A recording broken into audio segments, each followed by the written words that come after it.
Sir, जिस तरीके से अभी सनातन हिंदू एकता यात्रा चल रही है, उससे काफ़ी लोग का ये कहना है कि हमारे देश का जो आत्मा है वो विभिन्नता में एकता है और ये हिंदू राष्ट्र बना के सिर्फ एक राष्ट्र, एक जाति, एक धर्म का देश बना रहे हैं। आपको क्या लगता है ये बात सच कितनी सच है? देखिए, सनातन हिंदू यात्रा जो निकली है वो सिर्फ एक यात्रा नहीं है, एक आस्था है और इसे आस्था के साथ जोड़कर देखा जाना चाहिए। और किसी भी अदर कम्युनिटी के लोग अगर इस पे कोई भी टिप्पणी करेंगे तो बर्दाश्त के लायक नहीं है। और यह पूरा देश जानता है और अब यह पूरा देश समझ चुका है कि जो गीदड़ भभकी कर रहे थे कि हम हाई कोर्ट जाएंगे, सुप्रीम कोर्ट जाएंगे, राष्ट्रपति के पास जाएंगे, वो सिर्फ जनता से झूठ बोल रहे थे, लोगों को उकसाने का काम कर रहे थे। अगर वो ऐसा कुछ किए हैं तो वो मुझे बताए कि कौन सा उनका रीट पिटीशन नंबर है, कौन सा डायरी नंबर है या कौन सा केस का नंबर है। ऐसी झूठ फैलाने का काम सिर्फ ऐसे कुछ चंद लोग कर रहे हैं जो मुगलों के समय से करते आए हैं। तो मैं बताना चाहता हूं कि हिंदू सनातन यात्रा रोकने का कोई भी रीजन इनके पास नहीं है। इस देश में कोई भी व्यक्ति यात्रा निकाल सकता है और हिंदुओं को एक करने की यात्रा अगर निकली है तो उसे कॉन्स्टिट्यूशन से प्रोटेक्शन मिला है। सबके पास right to freedom of religion है और इस फ्रीडम ऑफ रिलीजन के अंतर्गत हर कोई यात्रा निकाल सकता है, हर कोई देश को जोड़ने की बात कर सकता है। लेकिन अगर यात्रा निकलेगी देश को तोड़ने के लिए तो बर्दाश्त के काबिल नहीं है। और ऐसे लोगों को क्रिमिनल जुरिस्प्रूडेंस के अंदर, बहुत सारे पीनल एक्टिविटीज के अंदर केस में डालकर उनको जेल में डालने का काम भी ये सरकार करेगी। बहुत लोग का ये भी कहना है कि वीरेंद्र शास्त्री जिस यात्रा की बात कर रहे हैं उस यात्रा से जो मुस्लिम कौम है उनको और जितनी भी छोटी मोटी जाति है कौम है उनको खतरा है, वो क्योंकि एक दबदबा हो जाएगा हिंदुओं का उसके ऊपर और वो जिस तरीके से फ्रीडम ऑफ स्पीच है वो सब छीन लिया जाएगा। बहुत ज्यादा मुस्लिम लोग इस यात्रा में जुड़े हुए हैं और जो मुस्लिम इस देश में है भी वो कन्वर्टेड मुस्लिम है।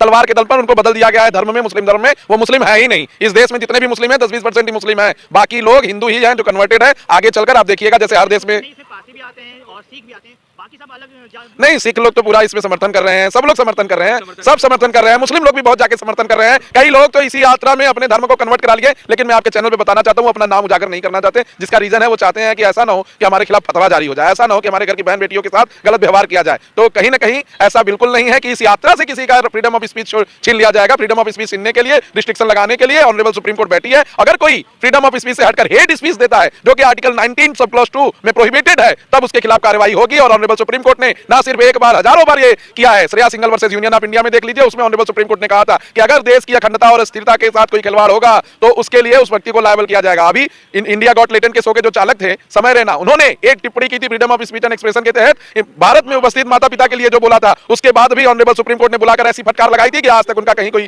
ठिकाना नहीं है। और ऐसे लोगों के लिए अमेरिका में से जाकर उन्होंने फिर गलत बयान दिया था, तो सुप्रीम कोर्ट ने फिर से उनको जो बेल दे दिया था, फिर से जो उनको लगा कि हम तो अमेरिका में बयान दे रहे हैं, समय रैना को लगा। तो जस्टिस ऑनरेबल जस्टिस जो है सूर्यकांत जी, जो डेजिग्नेटेड सीजेआई हैं, उन्होंने उस समय इनको फिर से जो नोटिस करवाया और उसको पकड़ कर लाया और उनको सजा दिया गया। और एक बात हम कहना चाहते हैं इस सुप्रीम कोर्ट के परिसर से, हम और ध्रुव जी, देश में होने वाले जितने भी अनैतिक कार्य हैं, आतंकवादी गतिविधियां हैं या आतंकवादियों का समर्थन करने वाले लोग हैं, उनके खिलाफ सोशल मीडिया पर जितने भी लोग कह रहे हैं कि ये घटना सही हुई है या गलत हुई है या क्या हुआ है, उन सभी लोगों के खिलाफ एफआईआर दर्ज करेंगे और उन सभी लोगों को कोर्ट के समक्ष बुलाकर लायबल करेंगे कि आप ऐसी आतंकवादी घटनाओं का कैसे समर्थन कर सकते हैं। जब देश एक समय यह संकल्प ले रहा है कि हम आतंकवादियों को पूरा जवाब देंगे, उस समय कई सारे कमेंट में कई सारे लोगों के ऐसे हंसने के मैसेज, ऐसे सोशल मीडिया पे बयान और कहीं ना कहीं पाकिस्तान परिस्थिति दिखाना, ये हमारे संविधान के खिलाफ है, ये हमारे बर्दाश्त करने के खिलाफ है। और ऐसी गतिविधि करने वाले लोगों को फांसी तक पहुंचाने का काम हम लोग करेंगे। तो जो भी आदमी, अभी भी समय है, सबक ले ले। देश इस समय ऐसी स्थिति से गुजर रहा है जब 25 से ज्यादा टेररिस्ट अभी भी लिस्ट में है जो घूम रहे हैं। ऐसे समय में आप मजाक मत बनाइए। अगर मजाक बनाएंगे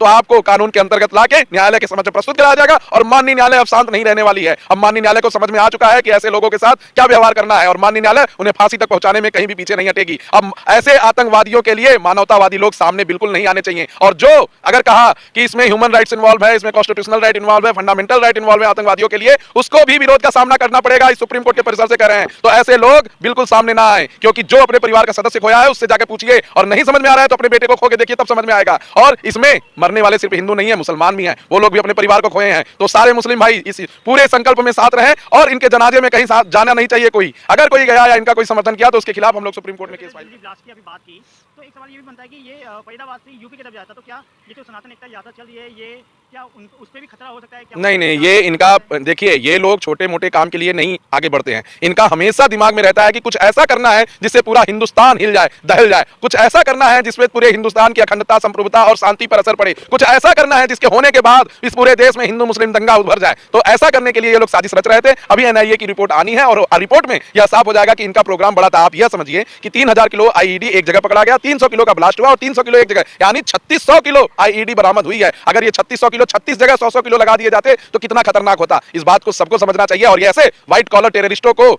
कोई इनको अधिकार नहीं देना चाहिए। Within 6 month fast track trial चलाकर इनको फांसी के सलाखों पे भेजना चाहिए और इस गवर्नमेंट को इस पर ध्यान देना चाहिए। क्योंकि शाहीन, डॉक्टर शाहीन जो है उन्होंने कहा भी अपने स्टेटमेंट में, एनआईए के सामने कहा है कि 25 जगहों पर जो हम लोग का जो था प्लान था ब्लास्ट करने का, और इसीलिए इतने बड़े पैमाने पर हम लोग 2 साल से जो है हम लोग जो है बारूद और RDX और नाइट्रेट वगैरह जो है अल्मोनियम एंड ऑल दैट हम लोग इकट्ठा कर रहे थे साइड। तो ये जो है बेसिकली पाकिस्तान परस्त उनके द्वारा गाइडेड है, और भारत में जो फिरका परस्त जो पॉलिटिकल पैट्रोनेज इनको मिल रहा है और अन्य तरह के पैट्रोनेज मिल रहे हैं, सब लोग जो है आपस में नेक्सस बनाए हुए हैं। तो इस नेक्सस को सरकार को तोड़ना चाहिए, सबको हैंग ऑन करना चाहिए, और जिस तरह जो है हिटलर ने जो है अपने देश को बचाने के लिए आगे आया था, उसी तरह जो है सरकार को भी थोड़ा हिटलरगिरी दिखानी चाहिए कि जी, इसमें बहुत ज्यादा जरूरी है देश की रक्षा के लिए। पूछिए क्या पूछ रहे हैं आप? सवाल ये बनता है कि आपने बोला कि वो आतंकवादी जो थे ऐसा कारनामा करना चाहते थे जिससे पूरा देश हिल जाए और देश में जो दंगे हैं वो शुरू हो जाए। तो बागेश्वर बाबा की ये जो यात्रा है ये इस काम के लिए सबसे बेहतर नहीं मानी जा सकती, क्योंकि आगे वहाँ देखिए, उन्होंने तो देखिए देखिए उन्होंने पूरा तैयारी इसलिए किया था कि उनको जो बागेश्वर सरकार का जो बागेश्वर धाम बाबा का जो यात्रा था दिल्ली से लेकर वृंदावन तक, तो फरीदाबाद जो था एक रूट था, सेकेंड डे रूट था, मैं भी साथ में था वहाँ। तो फरीदाबाद में ही जो जखीरा था वो, लेकिन पुलिस की इतनी ज़्यादा बंदोबस्त थी साथ में, तो वहाँ पर वो फेल कर गए, नहीं ला सके। तो उन्होंने कहा कि भाई ऐसा ही जो है बंदोबस्त जो, बिकॉज लाल किला बहुत ज़्यादा गहमा गहमी रहती है वहाँ पर, साथ खासकर जो इसमें मेरा तो वो उन्होंने एक जो ब्लास्ट यहाँ कर और उसका जो लिंक जो है फरीदाबाद में पकड़ाकर ये संदेश भेजना चाहा कि अगर बागेश्वर धाम बालाकृष्ण ये कृष्ण धीरेन्द्र कृष्ण जी का जो है अगर यात्रा चला तो उसमें जो है बहुत सारे लोग मारे जाएंगे। लेकिन सबसे बड़ी बात है कि इतना कुछ होने के बावजूद भी बागेश्वर धाम यात्रा नहीं रुका है, वो आज भी जारी है। और तमाम जो लोग हैं, तमाम जो पूरे भारत में लोग हैं, जो पूरे भारत से आए हुए हैं, सभी लोग जो है, चाहे सिख हो, ईसाई हो, बौद्ध हो, सभी लोग उसमें आए हुए हैं, जैन हो, हिंदू हो, सब एक साथ मिलकर चल रहे हैं और इस यात्रा का समर्थन कर रहे हैं। देखिए, इसमें मेरा मानना है कि जो ये प्लानिंग ये लोग कर रहे थे पिछले 2 साल से कर रहे थे, और 2 साल पहले बाबा बागेश्वर की यात्रा का कोई चर्चा नहीं था। तो इनका जो ये नेक्सस था, ये जो काम करने का था, इन्होंने 3-4 जगह अपना सिलेक्ट किया था। पहला, एक जो दिल्ली के अंदर सब्जी मंडी है, जिसे हम लोग सब लोग जानते हैं कि वहां पे 10,000-20,000 भीड़ रहती है। दूसरा, लखनऊ के अंदर जो RSS ऑफिस है वहां पे। तीसरा, जो बड़ौदा के अंदर एक फ्रूट मार्केट है वहां पे। तो कहीं ना कहीं इनका जो प्लान था वो बहुत पहले से चला आ रहा था। ये 1-2 दिन की बात नहीं है। आप समझिए कि अब बाहर के देश से आईडी नहीं आया है। अमोनियम नाइट्रेट का फॉर्मेशन इन्होंने यहीं पे लैब खोला, धीरे धीरे सामान को जुटाया और करीब 4,000 किलो के अराउंड इन्होंने अमोनियम नाइट्रेट का फॉर्मेशन किया। तो ये 2 साल से कर रहे थे और इनका काम था कि सीरियल ब्लास्ट जैसे पहले हुआ है, मुंबई में हुआ है, बनारस में हुआ है और दिल्ली में हुआ है, ऐसे सीरियल ब्लास्ट ये करना चाहते थे। लेकिन हमारे जो धर्म में हम लोग विश्वास करते हैं, हमारे ईश्वर की कृपा से ऐसा इंटेलिजेंस के लोगों ने इसमें देखा कि सारा कुछ पकड़ा गया। लास्ट में एक आदमी उसमें से जो 300 किलो था वो लेके भाग गया और उसने जो वो बम पूरी तरीके से तैयार भी नहीं हुआ था उसको लेके भागा। और मुझे लगता है कि वो चाहता भी नहीं था ब्लास्ट करना, लेकिन कुछ रिएक्शन होते हैं, केमिकल रिएक्शन, जैसा कि हम देखते हैं जब हम कई सारे गैस सिलेंडर के भरी हुई बसों को देखते हैं, जब वो जाते हैं आपस में लड़के कई बार ब्लास्ट कर जाते हैं।